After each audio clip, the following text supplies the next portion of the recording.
بسم اللہ الرحمن الرحیم۔ میرے محترم بھائیو، روزے دار کے لیے روزے کی حالت میں 6 باتوں کا اہتمام کرنا ضروری ہے۔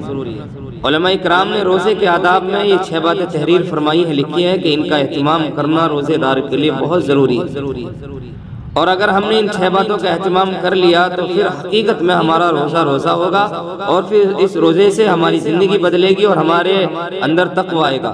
کیونکہ روزے کا مقصد یہ ہے، اللہ نے روزہ جو فرض کیا ہے، اللہ کا فرمان ہے لعلکم تتقون، روزہ اس لیے فرض کیا گیا تمہارے اوپر، ایمان والوں کے اوپر، تاکہ تمہارے اندر تقوی آئے۔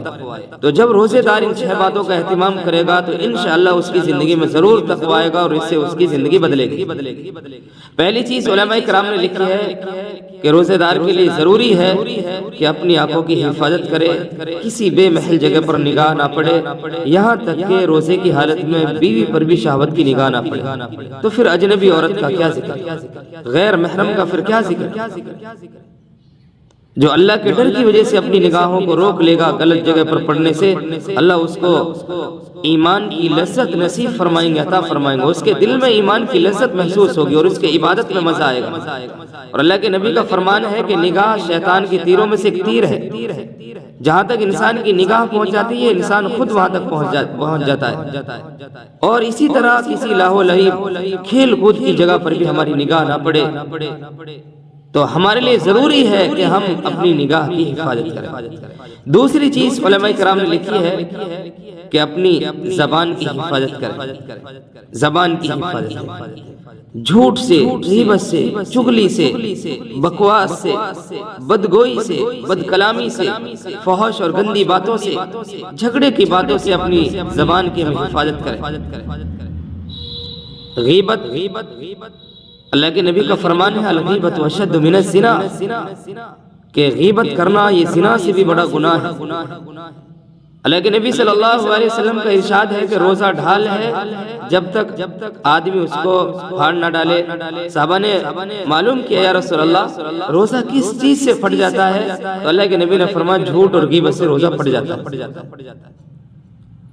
اگرچہ حناف کے نزدیک روزہ ٹوٹتا نہیں غیبت سے اور جھوٹ سے، لیکن روزے کا جو ثواب ہے وہ کم ہو جاتا ہے اور روزے کا جو مقصد ہے وہ بھی ختم ہو جاتا ہے۔ تو اس لیے اللہ کے لیے روزے کی حالت میں بھی اور بغیر روزے کی حالت میں بھی اپنی ہم زبان کی حفاظت کریں، جھوٹ بولنے سے بچیں۔ اللہ کے نبی صلی اللہ علیہ وسلم فرمایا مسلمان ہر گناہ کر سکتا ہے، جھوٹ نہیں بول سکتا، دھوکہ نہیں دے سکتا، تو اپنی زبان کی ہم حفاظت کریں۔ تیسری چیز علماء کرام نے تحریر فرمائی ہے، لکھی ہے، وہ ہے کانوں کی حفاظت۔ ہر وہ مکروہ چیز جس کا کہنا اور زبان سے نکالنا ناجائز اور حرام ہے، اس کی طرف کان لگانا بھی ناجائز اور حرام ہے۔ اللہ کے نبی صلی اللہ علیہ وسلم کا فرمان ہے کہ غیبت کا کرنا اور غیبت کا سننا، غیبت کرنے والا اور غیبت سننے والا گناہ میں دونوں برابر کے شریک ہیں۔ تو اس لیے اللہ کے لیے اپنے کانوں کی حفاظت کریں، اسی طرح میوزک سے، گانے سے، ان ساری چیزوں سے ہم اپنے کانوں کی حفاظت کریں۔ اور اللہ کے نبی کا فرمان ہے جو دنیا میں گانا سنے گا قیامت کے دن اس کے کانوں میں شیشہ پگھلا کر ڈالا جائے گا۔ اللہ ہماری حفاظت فرمائے۔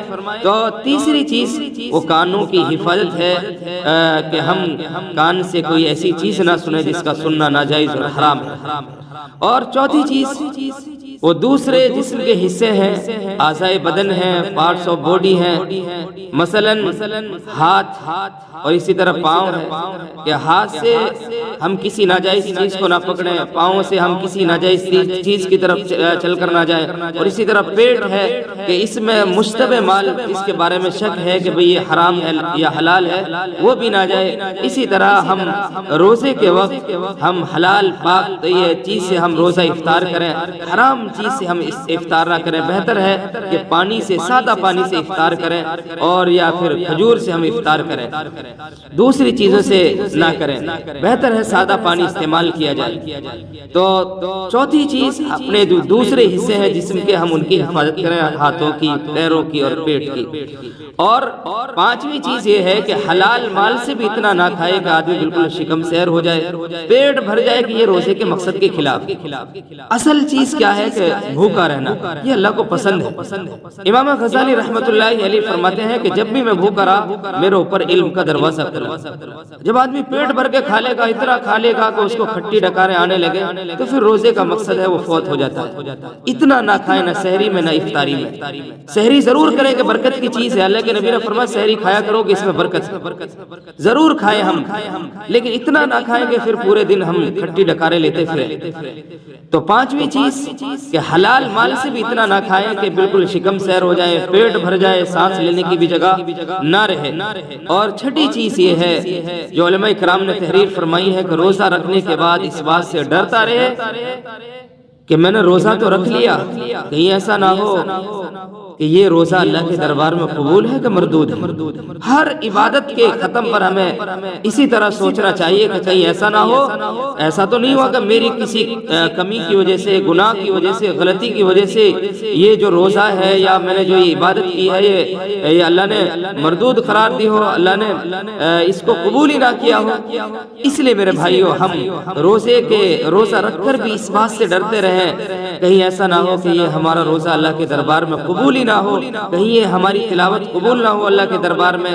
ہمیں اس بات سے ڈرتے رہنا چاہیے۔ تو یہ 6 باتیں تحریر فرمائی علماء کرام نے، ہمیں ان کا اہتمام کرنا ہمارے لیے بہت ہی ضروری ہے۔ سب سے پہلی چیز وہ آنکھوں کی حفاظت ہے، دوسری چیز وہ زبان کی حفاظت ہے، اور تیسری چیز کانوں کی حفاظت ہے، اور چوتھی چیز جسم کے جو دوسرے حصے ہیں، ہاتھ ہیں، پاؤں ہیں، پیٹ ہے، ان کی حفاظت ہے، اور پانچویں چیز یہ ہے کہ حلال مال سے بھی اتنا زیادہ انسان کو نہیں کھانا چاہیے کہ اسے بالکل شکم سیر ہو جائے، پیٹ بھر جائے، کھٹی ڈکارے لیتا پھرے۔ اور چھٹی چیز یہ ہے کہ روزہ رکھنے کے بعد اس بات سے ڈرتا رہے کہیں یہ روزہ میرا روزہ اللہ کے دربار میں قبول ہے یا مردود ہے، کہیں ایسا تو نہیں ہے کہ اللہ نے میرے کسی گناہ کی وجہ سے یا میری کسی بات کی وجہ سے اللہ نے اس کو رد کر دیا ہو اور اس کو اپنے دربار میں قبول نہ کیا ہو۔ ہر عبادت کے آخر میں، اینڈ میں اسی طرح ہمیں سوچنا ہے کہ یہ عبادت اللہ کے دربار میں ایسا تو نہیں ہے قبول ہی نہیں ہوئی۔ تو ان 6 باتوں کا اہتمام کرنا ہم سب کے لیے ضروری ہے۔ اللہ پاک مجھے بھی آپ کو بھی کہنے سننے سے زیادہ عمل کی توفیق عطا فرمائے۔